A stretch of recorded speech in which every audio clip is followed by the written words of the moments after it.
gbogbo ìràwọ̀ pátá ẹ wá gbóhun tó fẹ́ ṣẹlẹ̀ lọ́jọ́ tòní gangan tí ń ṣọjọ́ Sunday November 23 ọdún 2025 tá wà nú ẹ̀ yìí.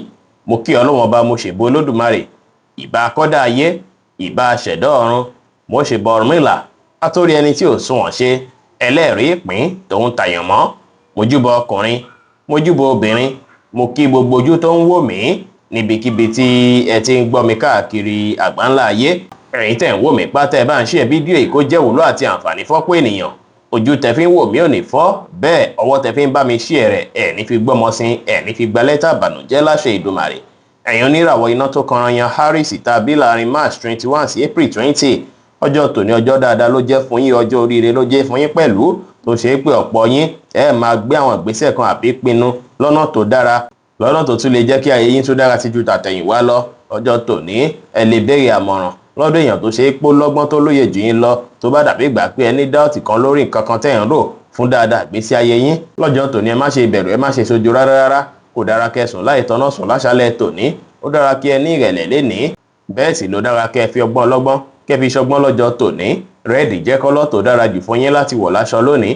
Aago 3 ní ọ̀sán sí aago 5 ní ìrọ̀lẹ́ jí àkókò èyí tó dára jù fún yín tí ń ṣe lucky hour fún yín lénìí. Ẹ̀yin oníràwọ̀ èròpẹ́ alámọ̀ Taurus tàbí láàrin April 21 sí May 20. Ọjọ́ tòní á ṣe yín bí ìgbà pé kí ẹ tẹpá mọ́ ṣíṣe àwọn nǹkan tó ṣe é pé àwọn míì gan máa wò pé nǹkan ìṣó lè ṣe ṣá, táwọn nǹkan tẹ̀yìn gan fúnra yín wò pé kíní ìlágbára, kíní kẹ̀ǹkẹ̀, òun lẹ́fẹ̀ẹ́ gbájúmọ́ lọ́jọ́ tòní láti ṣe wọ́n láṣeyọrí o. Lọ́jọ́ tòní kò sóhun tó máa dín yín lọ́wọ́ láti má gbé àwọn gbèsè èyí tó ṣe é pé ẹ̀ ń gbèrò láti gbé fún dáadáa àti lọ síwájú gbèsè ayé yín. Gbogbo èèyàn tó wọ́gbà yín kápátá ló máa jẹ́ àlẹ́nu fún, tó ṣe é pé inú wọn máa dùn pẹ̀lú bí ẹ ṣe ń hùwà lọ́jọ́ tòní. Lẹ́ni kẹ́ ṣòtítọ́ kẹ́ ṣòdodo láwùjọ àwọn èèyàn dára. Ẹ gbájúmọ́ nǹkan tó ṣe kókó fún yín láti gbájúmọ́ lákòókò tó tọ́ àtàkókò tó yẹ, kẹ́ sì ṣe nǹkan yín létò ètò lẹ́ni dára pẹ̀lú. Wáìnì jẹ́ kọ́lọ́ tó dára jù fún yín láti wọ̀ láṣọ lónìí. Aago 1 ní ọ̀sán sí aago 3 kọjá 30 ìṣẹ́jú ní ọ̀sán jẹ́ àkókò èyí tó dára jù fún yín tí ń ṣe lucky hour fún yín lénìí. Ẹ̀yin oníràwọ̀ afẹ́fẹ́ aláwàdà Gemini tàbí láàrin May 21 sí June 21. Ó ṣeéṣe lọ́jọ́ tòní kẹbàrà yín nípò ẹni tó ń plan, tó ń wòye sí ọ̀nà tẹ́lẹ̀ gbégbà láti gbájúmọ́ nǹkan tí ẹ̀ ń fẹ́, láti rí dájú pé gbogbo nǹkan tẹ́ ẹ̀ ń fẹ́ lásìkò yìí tó yín lọ́wọ́. Lọ́jọ́ tòní á ṣe yín bí ìgbà pé àkókò ti tó láti rí dájú pé iṣẹ́ yín tún dàgbàsókè sí, láti rí dájú pé gbèsè ayé yín tún ní dàgbàsókè sí. Lọ́jọ́ tòní ó ṣeéṣe fẹ́yìn tẹ́ bá lọ bí iṣẹ́ kẹ́ rí àwọn nǹkan tó dàbí iṣu kéékèèké láàyè iṣẹ́, ṣùgbọ́n ọpọlọ pípé tẹ́ ẹ ní àtọgbọ́n àtòyè tó lọ ń fún yín á ràn yín lọ́wọ́ láti mórí bọ́ńbẹ̀. Ẹ rí dájú pé ẹ fi ìgboyà ṣohunkóhun lénìí. Aago 2 kọjá ìṣẹ́jú 15 ní ọ̀sán sí aago 3 lọ́sàn jẹ́ àkókò èyí tó dára jù fún yín tí ń ṣe lucky hour fún yín lónìí, tí kọ́lọ̀ góòdù sì jẹ́ kọ́lọ̀ èyí tó dára jù fún yín láti wọ̀ láṣọ ní ọjọ́ tòní.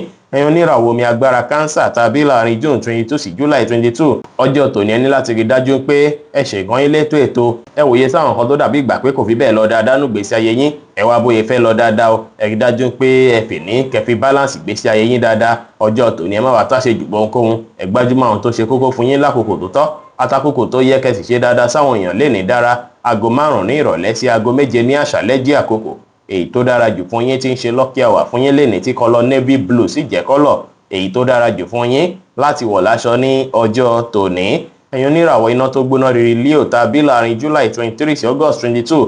Ẹ máa rí ìdùnnú o, ẹ máa ráyọ̀. Ọjọ́ oríire lọ́jọ́ tòní jẹ́ fún yín, kódà ẹ máa ṣàṣeyọrí lórí ohun tẹ́ bá dáwọ́lé lénìí. Àwọn nǹkan kéèkan tó bá dàbí opinion yín àbí nǹkan tẹ́ fẹ́ ṣàlàyé fún èèyàn, ẹ máa láǹfààní àti ṣàlàyé rẹ̀. Ẹ máa lè express bó ṣe ń ṣe yín, ọ̀nà tẹ́ lè gbégbà, idea tẹ́ ní, ẹ máa lè express gbogbo ẹ̀ jáde lọ́wọ́ ìrọ̀rùn lọ́jọ́ tòní. Kí tí ọ̀sán tòní gbogbo nǹkan tẹ́ fẹ́ ṣe ní iṣẹ́ pátápátá ẹ ti ṣe láṣeyọrí o. Ọjọ́ tòní jọjọ́ oríire fún yín, ẹ lè relax kẹ́ ẹ̀ jẹ́ ara yín. Àwọn tó jẹ́ mọ̀lẹ́bí wọn á cooperate pẹ̀lú yín lénìí, bẹ́ẹ̀ sì ni ó ṣeé ṣe kí wọ́n náwó ràn lọ́wọ́ àbí àránṣe kan sí yín lọ́jọ́ tòní.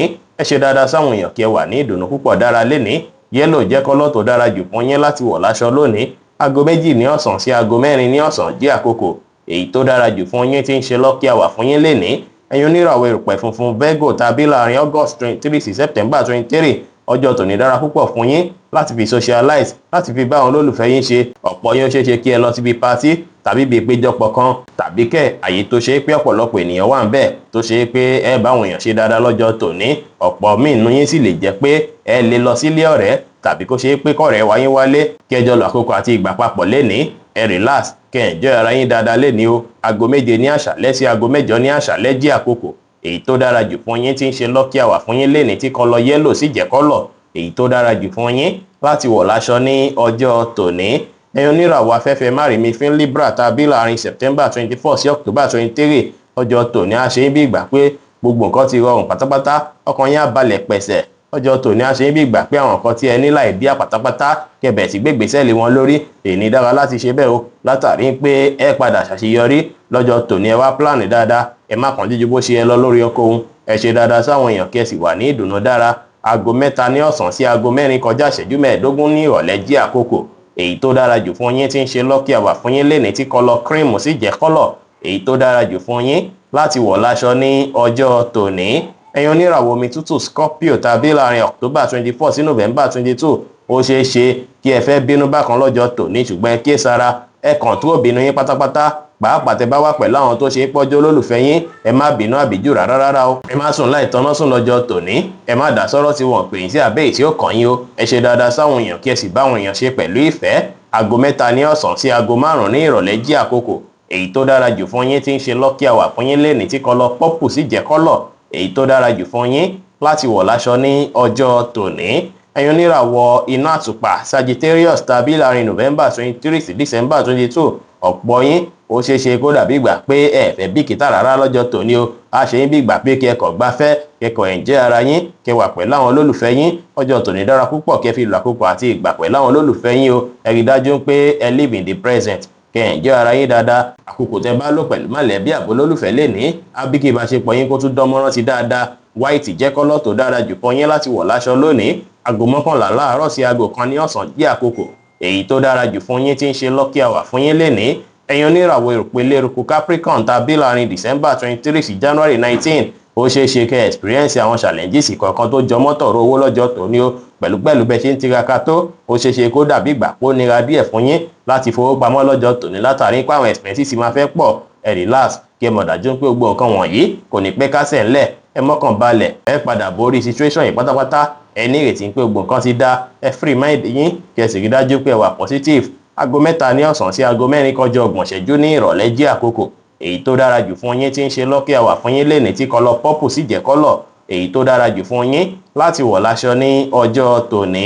ẹ̀yin oníràwọ̀ afẹ́fẹ́ oníbínú Aquarius tàbí láàrin January 20 sí February 19 ọjọ́ tòní ẹ máa ẹ̀ǹjẹ́ ara yín láyìíká àwọn ọ̀rẹ́ yín púpọ̀. ọjọ́ tòní dára púpọ̀ láti fi wá ìpò padà ọ̀tun fún gbèsè ayé yín. ẹ rí dájú pé gbogbo nǹkan tó dàbí past pátápátá ẹ gbé sẹ́gbẹ̀ẹ́ kan.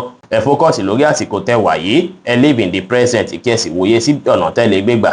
tọ́jọ́ iwájú á tún fi dára ju ọjọ́ tòní lọ. ìbáṣepọ̀ yín àtàwọn olólùfẹ́ yín á tún dánmọ́rán sí dáadáa lọ́jọ́ tòní. bẹ́ẹ̀ sì ni ó dára kí ẹ múra dáadáa, kí ẹ dùn rí lójú, kẹ́ ṣe dáadáa sí àwọn ènìyàn, kí ẹ bá àwọn èèyàn ṣe pẹ̀lú ìfẹ́ lénìí. green jẹ́ kọ́lọ̀ tó dára jù fún yín láti wọ̀ láṣọ lónìí. aago 5 ní ìrọ̀lẹ́ sí aago 7 ní àṣálẹ́ jí àkókò èyí tó dára jù fún yín tí ń ṣe lucky hour fún yín lénìí. ẹ̀yin oníràwọ̀ omi tí kì í ru Pisces tàbí láàrin February 20 sí March 20 ọjọ́ tó dára lọ́jọ́ tòní jẹ́ fún yín o. ọ̀pọ̀ ẹ̀yin tẹ́ bá lọ síbi iṣẹ́ lọ́jọ́ tòní ó ṣeé ṣe kí ẹ ráwọn àǹfààní kan jẹ láàyè iṣẹ́ o, tàbí kí wọ́n rìwọ́ọ̀dù yín pé lágbájá yìí ti ń try dáadáa. kódà ó ṣeé ṣe kí àwọn ìròyìn ayọ̀ èyí tí ẹ rò kàn tẹ́lẹ̀ kó wọlé tọ̀ yín wá. bẹ́ẹ̀ sì ló ṣeé ṣe kí ọ̀pọ̀ yín rìnrìn àjò tó jọ mọ́ tọ̀rọ̀ iṣẹ́ tó sì jẹ́ pé á ní ire nínú. ẹ tẹpá mọ́ṣẹ́ lọ́jọ́ tòní kẹ́ ṣe dáadáa sáwọn èèyàn, ẹ ní ìrẹ̀lẹ̀, bẹ́ẹ̀ sì lẹ lómìnira láti káàkiri lénìí láti lọ wá oore kò sí wàhálà. light blue jẹ́ kọ́lọ̀ tó dára jù fún yín láti wọ̀ láṣọ lónìí. aago 11 kọjá ìṣẹ́jú 15 láàárọ̀ sí aago 1 kọjá ìṣẹ́jú 15 ní ọ̀sán jẹ́ àkókò èyí tó dára jù fún yín tí ń ṣe lucky hour fún yín lénìí. bí ó ṣe jẹ́ nìyẹn fún gbogbo irúfẹ́ ìràwọ̀ 12 tó wà pátá. ẹ̀yin tẹ́ ń wò mí pátá ẹ má gbàgbé pé Ọlọ́run bo Olódùmarè nìkan lọ́ba tó ní ìmọ̀ jùlọ. ẹ̀yin tẹ́ fẹ́ ṣèwádìí onírúurú láǹfààní àti kàn sí wa ní WhatsApp 09033897161. ire gbogbo ajẹ́ tiwa lónìí, lọ́sẹ̀ yìí, lóṣù yìí àti ní gbogbo ọjọ́ ayé wa láṣẹ Ìdùmarè. ire o.